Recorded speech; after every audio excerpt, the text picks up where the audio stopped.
c'est différent déjà sur la semaine et c'est différent sur la période. Je ne sais pas comment ça les élèves. Et là, il y avait par exemple au début, au mois d'octobre, certainement une petite fille qui avait besoin d'un petit coup de pouce. Et pour qui ça fait beaucoup de après. Donc, elle ne vient plus. Alexis vient 2 fois seulement par semaine. Et Sully et Olivier, par contre, viennent toute la semaine. Parce qu'il y a des matins où on fait un petit peu plus. Ta carte? Ouais. Eh bien, écoute, tu vas quand même dire à Madame Chandoufi de t'inscrire. Et vous mettez un blouson, vous descendez maintenant. Moi, je l'ai mis. C'est bien. Olivier, tu t'inscris à la cantine. Hein? Et tu mets ton blouson. Ça vous a pas posé de problème de nous recevoir à votre place? Ben, ça m'a posé question, parce que si on vient faire un reportage sur les soutiens aujourd'hui, c'est bien parce qu'il y a problème partout. Parce que moi, je suis meurtrie de ne faire ces cours aménagés qu'à 3 de mes élèves, alors que j'ai 24 élèves. Donc là... Vous allez nous expliquer alors. Oui. Donc ça vous embêtait Donc au départ, quand on vient faire, quand on cherche à faire un reportage sur le soutien qui fonctionne dans tous les mouvements qui se passent actuellement, ça me gênait.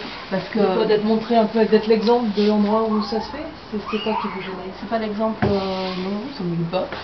Ce qui me gêne, c'est que si on veut faire un reportage objectif, il faut peut-être voir le soutien dans toutes les façons que les maîtres ont de le faire. Il y a des maîtres qui ont choisi, qui ne veulent pas dire toi tu viens, toi tu viens, toi tu viens, et qui disent aux parents voilà, moi je suis là, je suis dispo à 8h20. Bien qu'il veut. Ouais, amenez-moi les enfants, ou alors je voudrais avoir tous les enfants de ma classe, donc je les répartis en 4 quarts sur la semaine, ou je fais un projet différent.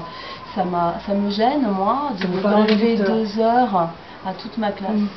Et de le restituer qu'à 2 ou 3. Ben, vous allez nous le dire. Le but c'est aussi de pouvoir voilà. le dire.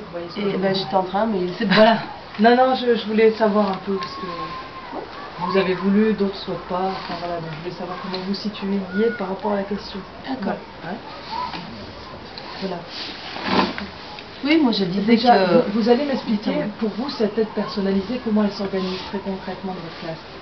Elle s'organise, donc moi je récupère, je désigne 3-4 enfants qui me paraissent en difficulté et qui dans la journée perdent leur temps et peuvent perturber ma classe. Donc je profite les matins quand je reçois ces enfants pour remettre au point certaines notions, pour que eux dans la journée soient plus à l'aise et que ma classe aussi fonctionne bien. Par contre, ce qui me gêne, c'est que j'ai moins de temps dans la semaine pour peut-être régler ça dans la classe, et je ne donne que ces 2 heures de ce temps-là qu'à un tout petit groupe d'élèves. Je suis très gênée de ne pas le donner à toute ma classe.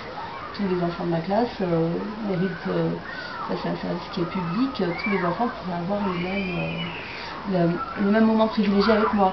Tout à l'heure, je ne sais pas si vous avez vu, bon, on fait des notions bien scolaires et tout, puis après on discute un petit peu, il y a d'autres choses qui se passent, ils sont plus à l'aise. Ça, j'aime bien avoir aussi avec ma classe.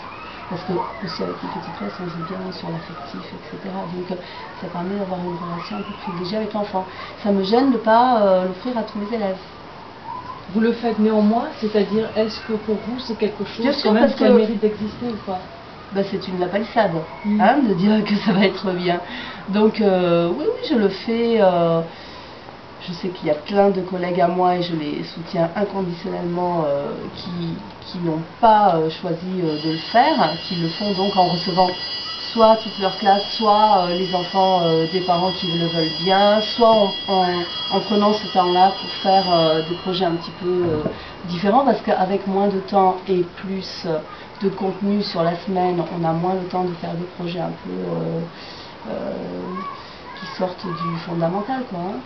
On a beaucoup moins de temps pour ça, donc je comprends qu'ils prennent ce temps-là sur le soutien individualisé. Alors on a parlé souvent ça a été mis en parallèle avec le RASED, notamment par le ministère. En quoi vous démarquez du RASED justement dans cette aide que vous donnez? Déjà, je ne suis pas un maître spécialisé, je ne suis pas rééducatrice de réseau ni psychologue scolaire, donc moi je fais avec mes moyens d'instit. Donc moi je vais, vous avez vu, je remédie, si on peut dire ça, toujours dans la même façon de travailler. Je pense que les maîtres du RASED qui prennent des élèves dans ma classe aussi, d'autres élèves, et aussi un de ceux-là, ils travaillent différemment, c'est complètement différent. Il y a des choses à prendre en compte au niveau plus psychomoteur, psychopédagogique, que moi je ne sais pas faire. Vous comprenez que les parents se mobilisent pour que ce genre d'aide ne moi en tant que parent, je le suis, bien sûr. Comment vous prenez cette action? Si le soutien scolaire, le soutien là, individualisé est vraiment lié à la disparition des RASED, on a raison de se mobiliser. Maintenant, je pense que la disparition des RASED est prévue. C'est un alibi qu'on ait fait le soutien scolaire. Donc, on supprime de plus en plus d'aides sur les écoles. Hein. Nous, on avait un CP renforcé l'année dernière. Depuis pendant quelques années, on a eu un CP renforcé, j'avais moins d'effectifs en classe. Cette année, réduction de poste, je n'ai plus le CP renforcé, j'ai plus d'élèves. Donc tout ça participe de tout un programme où on met moins d'adultes auprès des enfants quand même dans les écoles. Moi j'ai démarré dans cette école, il y avait un peu plus d'élèves aussi, mais proportionnellement beaucoup plus d'adultes. Il y avait les aides éducateurs, après qu'on a appelé donc les assistants d'éducation, on pouvait dédoubler les classes plus souvent. Non, ça fait partie du truc. Mettre en parallèle le soutien scolaire et la disparition des RASED, je comprends qu'on fasse ça, mais de toute façon, je pense que c'est un alibi et que on réduit de plus en plus le nombre d'adultes auprès des enfants à l'école, d'adultes spécialisés, d'adultes formés. Mais pour vous, ce soutien scolaire a son utilité? Bien sûr, tous les soutiens, tout ce qu'on peut faire auprès des enfants, ça a son utilité, bien sûr. Avec le regret pour vous que toute la classe ne puisse pas en bénéficier, c'est ça? C'est ça, c'est très très gênant. C'est très très gênant. Nous, quand on faisait le CP renforcé, on faisait des groupes de niveau, il y en avait 3. Il y avait ceux qui avaient besoin de soutien scolaire, il y avait le groupe moyen qu'on faisait avancer normalement, puis il y avait ceux qui s'en sortaient très très bien. Tout le monde était nourri. On était 3 maîtres différents pendant 6 heures de la semaine. Sur 2 classes, on était 1 mètre de plus pendant 6 heures sur la semaine, et on faisait 3 groupes de niveau. Et chacun avançait à son rythme. Et je peux vous dire que ceux qui étaient costauds en classe, ils s'éclataient à faire autre chose aussi. Et là, ceux-là, ils n'ont plus. Et le ventre mou de la classe, ils n'ont plus. On ne s'occupe que du 3e tiers, et encore un tout petit tiers. Et ceux qui perdent 2 heures de cours dans la semaine, est-ce grave pour eux? Bien sûr. Bien sûr, mon fils, mes fils, je pense aux enfants, oui, parce qu'il n'y a pas tout ce côté où on va faire autre chose que le programme le fondamental, parce qu'on arrive avec eux à le boucler, peut-être c'est vrai en moins de temps, mais nous on a un projet choral par exemple sur l'école. Cette année j'ai beaucoup de mal à le commencer, je n'ai pas le temps. On part en classe verte, je les emmène à la ferme, on est allé au zoo, je voudrais parler des animaux sauvages et des animaux domestiques. Bon, c'est pas dans le programme, j'ai beaucoup moins de temps pour le faire. Le samedi matin, ça me permettait de faire tout ça plus tranquillement, d'avoir un temps plus... un autre rapport avec les enfants. Et enfin, sur les 3 élèves qu'on a vus là, depuis qu'ils suivent ce groupe du matin, vous avez vu Oui, je ne sais pas si vous avez vu, vous, la différence. On voit qu'ils préparent la lecture du jour. Est-ce que vous voyez forcément? Ça dépend. Le lundi, on prépare. Je les mets... Vous voyez un progrès chez eux, un résultat aujourd'hui de suivre cette personnalisée? Je pense que s'ils ne l'avaient pas suivi, ils seraient encore plus en échec. On ne sent pas le résultat. C'est pas flagrant.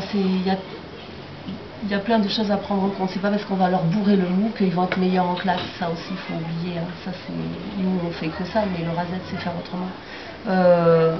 C'est pas en rabâchant, nous, le matin. Donc là, ce matin, je prépare avec eux la classe de la journée. D'autres jours, c'est différent. Je voudrais qu'ils aient dans la journée un moment où ils ne soient pas largués, un moment où ils soient en situation de réussite. On anticipe un petit peu pour leur donner un petit peu... et que dans la journée, ça ressorte. On se fait des petits clins d'œil parce qu'ils ont ressorti le mot que je leur ai demandé le matin de retenir. Donc là, ça crée d'autres liens.